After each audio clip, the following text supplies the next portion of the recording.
Habari kila mtu, mimi ni Dkt. M. Yusuf. Nimebobea katika upasuaji wa moyo usio na uvamizi mkubwa na wa kutumia roboti. Hasara kubwa au hofu ya upasuaji wa moyo ni kukatwa kwa kifua kikubwa ambacho huchukua takriban miezi 3 hadi 6 kupona. Katika upasuaji wa moyo wa kutumia roboti, tunakwepa kukata mfupa huu mkubwa. Kwa hivyo tunafanya mashimo madogo pande zote za kifua na kukata ngozi kwa sentimita 5.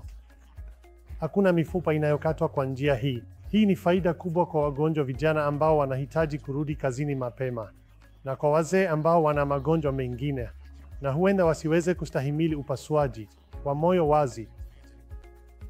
Kwa hivyo faida nyingine za haraka kama nilivyoeleza ni maumivu kidogo, upotevu mdogo wa damu, hakuna hatari ya maambukizi na kupona haraka kwa muda mrefu, kwa sababu tunatumia mishipa ya damu tofauti na kuchukua mishipa kutoka miguuni.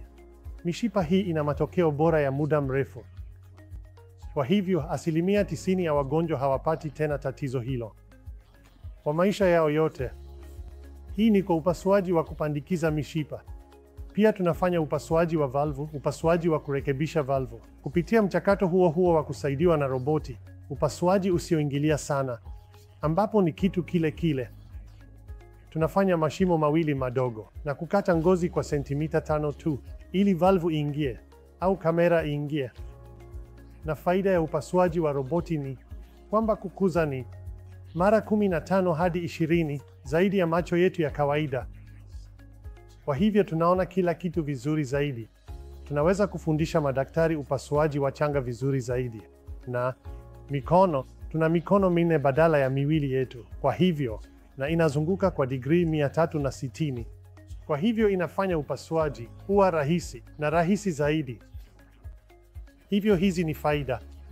Kwa hivyo upasuaji mwingi wa watu wazima ninafanya bila kufungua kifua. Karibu 80 hadi 90 ya wakati tunafanya kupitia taratibu za kusaidiwa na roboti zisizoingilia sana.